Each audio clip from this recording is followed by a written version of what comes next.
युद्ध के 7वें दिन ईरान पर वो खबर बड़ी आ रही है जिसकी आपने उम्मीद नहीं की थी। ईरान ने वो कहर ढाया है जिससे इजराइल बर्बादी के मुहाने पर है। वो तो इजराइल की ईमानदारी कहिए, कि वो इस खबर को मान लिया, नहीं तो ये मानते भी नहीं। और वो ईरान की महा ईमानदारी कहिए कि वो लगातार कह रहा है कि भैया इजराइल खाली कर दो, नहीं तो हम जिम्मेवार नहीं होंगे। क्या हुआ है ऐसा? क्यों डोनाल्ड ट्रंप अपने ऑफिस में बाबाओं को बुलाकर और पूजा पाठ करने के लिए मजबूर हो गया है? कभी आपने डोनाल्ड ट्रंप की ये तस्वीर नहीं देखी होगी। देखिए किस तरह से लोग उसको पकड़े हुए हैं और वो थर थर काँप रहा है। दरअसल ईरान ने खेल ही ऐसा कर दिया है। पहली बार ईरान ने इजराइल पर क्लस्टर्ड मिसाइल मारा है। क्लस्टर्ड मिसाइल एक ऐसा मिसाइल है जिसमें से एक में से दर्जनों मिसाइल निकलते हैं और उसको अमेरिका के रडार हो, चाहे थार हो या पैट्रियट हो या आयरन डोम हो, कोई उसको पकड़ नहीं पा रहा है। अब ईरान ने आर पार की लड़ाई का फैसला कर लिया है। या तो इजराइल घुटने टेकेगा, अमेरिका घुटने टेकेगा, सीज फायर करेगा। अब आप कहेंगे कि अमेरिका पर तो हमला ही नहीं है, अमेरिका तक तो ईरान पहुंच ही नहीं सकता है, ईरान तो सिर्फ इजराइल पर बम गिरा रहा है। तो जी हाँ, आप बिल्कुल ठीक कह रहे हैं, लेकिन ईरान की तारीफ कीजिए, उसकी हिम्मत की दाद दीजिए और उसके प्लानिंग की दुनिया कायल है। ईरान ने जहां जहां अमेरिकी ठिकाने हैं, दरअसल अमेरिका की शुरू से कोशिश होती थी कि हम अपने देश में आंच नहीं आने देंगे और हम दुनिया 7 समुंदर पार, कभी प्रशांत महासागर, कभी अरब सागर, कभी गल्फ कंट्रीज के आसपास वो अपने सैनिक अड्डा बनाकर हमला करता था। चाहे वो वियतनाम पर हमला हो, चाहे इराक पर हमला हो, चाहे अफगानिस्तान पर हमला हो, चाहे सद्दाम हुसैन को मारना हो, चाहे गद्दाफी को मारना हो। लेकिन ये पॉलिसी भी अब दुनिया को पता चल गई। ईरान को पता चल गया कि अमेरिका की नस दबाना है। अगर ईरान ने ये पॉलिसी नहीं अपनाई होती तो आज अमेरिका के बम ईरान को छलनी छलनी कर देते। इसीलिए शुरुआत में क्या लगा?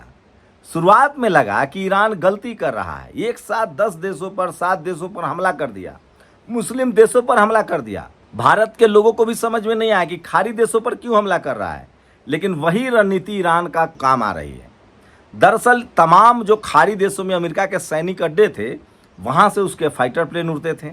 ईरान ने उसी नस को दबा दिया और तमाम जो उसके अड्डे थे जहाँ फाइटर प्लेन था, वहाँ पर हमला किया, चाहे वो कतर हो, जॉर्डन हो।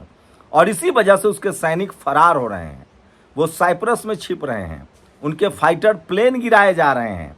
इतनी कैजुअलिटीज अमेरिका की सेना की कभी नहीं हुई थी और इसीलिए डोनाल्ड ट्रंप थर थर काँप रहा है। उसके बाद इजराइल को खुला मौका मिल गया और उसने 2 तरफा मोर्चा संभाला। उसने इजराइल पर बमबारी शुरू कर दी। इजराइल का प्रधानमंत्री बेंजामिन नेतन्याहू जर्मनी भाग गया। उसको अपने ही बंकर पर अब भरोसा नहीं है, उसको अपने ही आयरन डोम रडार, थार और पैट्रियट पर भरोसा नहीं है। ये है ईरान की ताकत, यह है ईरान के मिसाइल की ताकत।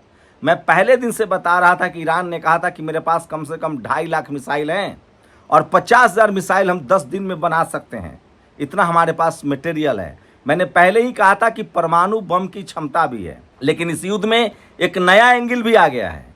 नया एंगल है north Korea, Kim Jong Un. वो रोज कह रहा है कि अमेरिका की हैसियत है तो वो हमारे तरफ एक पटाखा चला के देखें, हमारे पास परमाणु बम सुरक्षित है। किम जोंग उन यहाँ तक कह रहा है कि अगर ईरान हमसे मांगे तो हमारे पास ऐसे मिसाइल है जो अमेरिका तक पहुँच सकता है। मतलब उसकी जो क्षमता है वो 20,000 किलोमीटर दूरी तक मार करने की है। ये किम जोंग उन कह रहा है, ये बात समझ लीजिए। और उसी के डर से साउथ कोरिया में अमेरिका के कुछ रडार रखे हुए थे, वो भी मंगा लिया गया है। मतलब साफ है कि युद्ध के 7वें दिन कम से कम अमेरिका तो थर थर काँप रहा है। और ये बातें मैं नहीं कह रहा हूँ, ये सुशांत सिन्हा है, सबसे बड़े राइट विंग के पत्रकार हैं, मोदी जी के सबसे ज़्यादा गुणगान यही करते हैं। ये कह रहे हैं कि ईरान ने पानी पिला दिया है, अमेरिका थर थर काँप रहा है। इसके पीछे भी एक साजिश है। दरअसल पिछले 10 साल में जिस तरह से टीवी चैनलों ने हिंदू मुस्लिम किया, जिस तरह से SC ST OBC को तो वो कभी दिखाते ही नहीं थे। जातिवाद का अभेद किला है ये मनु मीडिया। तो पहले SC ST OBC के लोगों ने, हम लोगों ने समझाया कि इसको मत देखिए। उसके बाद मुस्लिम समाज के लोगों ने भी इसको दरकिनार करना शुरू कर दिया। पहले ये मुस्लिम समाज को कटघरे में कहा करता था, पंचर वाला कहता था। लेकिन ईरान ने दिखा दिया है कि उनके पास विज्ञान भी है, इंसानियत भी है और मानवता भी है और सच्चाई के लिए लड़ने की ताकत भी है। और अब खाड़ी देशों का सुल्तान बनकर अगर कोई उभरेगा तो वो ईरान उभरेगा। अब तुर्की का दबदबा भी कम होगा। अब मुस्लिम देशों पर, गल्फ देशों पर, आईओसी पर, इस्लामिक देशों पर अगर किसी का दबदबा रहेगा तो वो ईरान का रहेगा।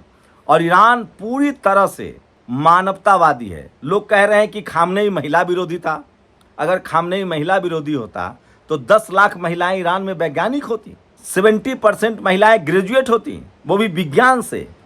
खामनेई ने ईरान को मजबूत बनाया है, पढ़ा लिखा बनाया है, ताकतवर बनाया है।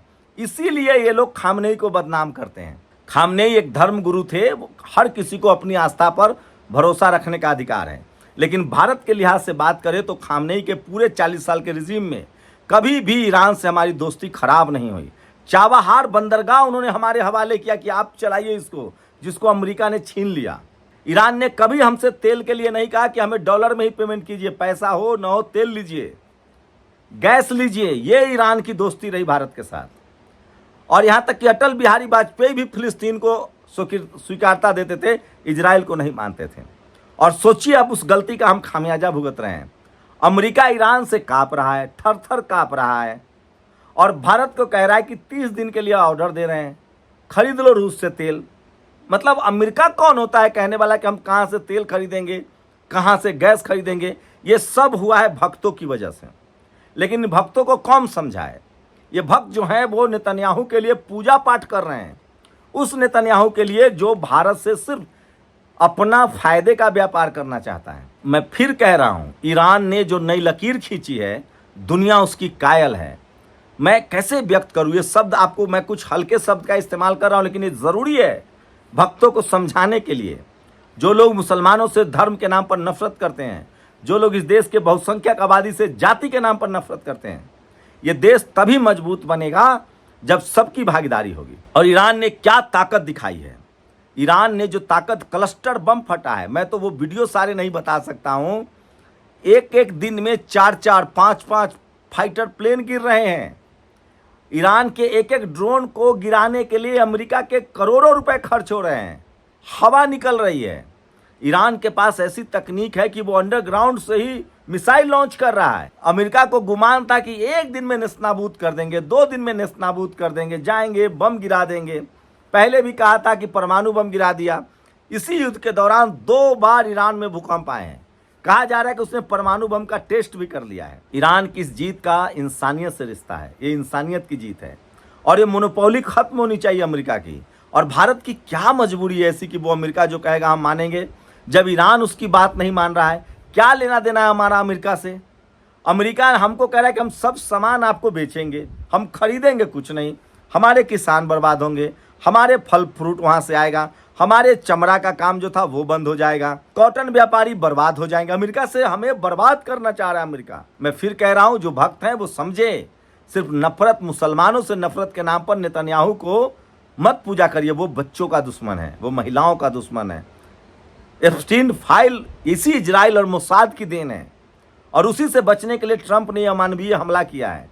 और ईरान ने बड़ी लकीर खींची है, इंसानियत की लकीर खींची है। पूरी दुनिया अब ईरान का इस्तकबाल करेगा, ईरान का एहसानमंद रहेगा कि उसने एक ऐसे तानाशाह सन की राष्ट्रपति को सबक सिखाया है जो जिस देश पर चाहे टैरिफ लगा देता था, भारत के लोगों को हथकड़ी बांधकर भेजता था।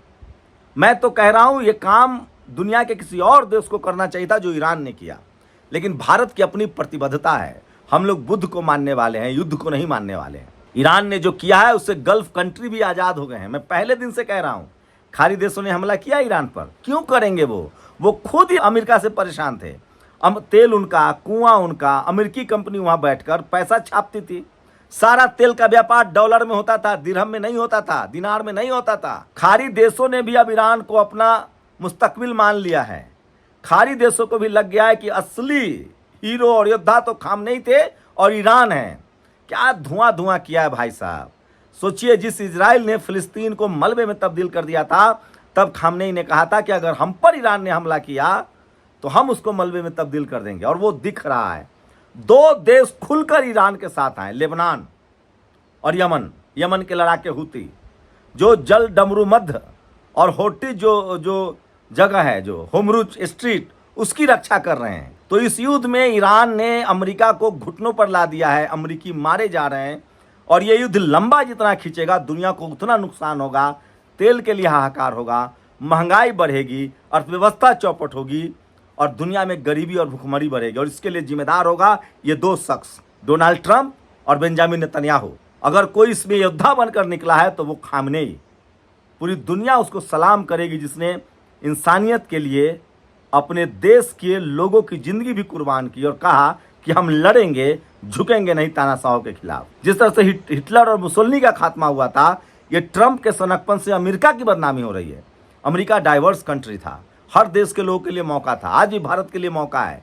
लेकिन जब से ट्रंप आया उसका एक ही काम है, उसने अमेरिका के लोगों को राष्ट्रवाद के नाम पर ठगा है। मागा, make great America, make again great America, ये कहकर उसने अमेरिका के सैनिकों को मरवा रहा है। दुनिया भर के लोग अमेरिका से निकल रहे हैं। ये किया है डोनाल्ड ट्रंप ने। तो राष्ट्रवाद की घुट्टी के नाम पर डोनाल्ड ट्रंप ने अमेरिका को भी ठगा है, इंसानियत को भी ठगा है और उसको किसी ने सबक सिखाया है क्लस्टर बम से, तो वो ईरान ने। तो दुनिया के दो बड़े कल्प्रिट हैं, ये बेंजामिन नेतन्याहू जो बच्चों का नरसंहारक है और ये ट्रंप, और इन दोनों से भारत का नुकसान हुआ है। सोचिएगा जरूर। शुक्रिया। नेशनल दस्तक की आपसे गुजारिश है कि अगर इसको बचाना चाहते हैं तो नेशनल दस्तक को सब्सक्राइब करने के लिए रेड कलर के सब्सक्राइब बटन को दबाएं, फिर बेल आइकन की घंटी दबाएं। नेशनल दस्तक को बचाने के लिए बहुत जरूरी है कि हर खबर को शेयर करें, लाइक करें, कमेंट जरूर करें।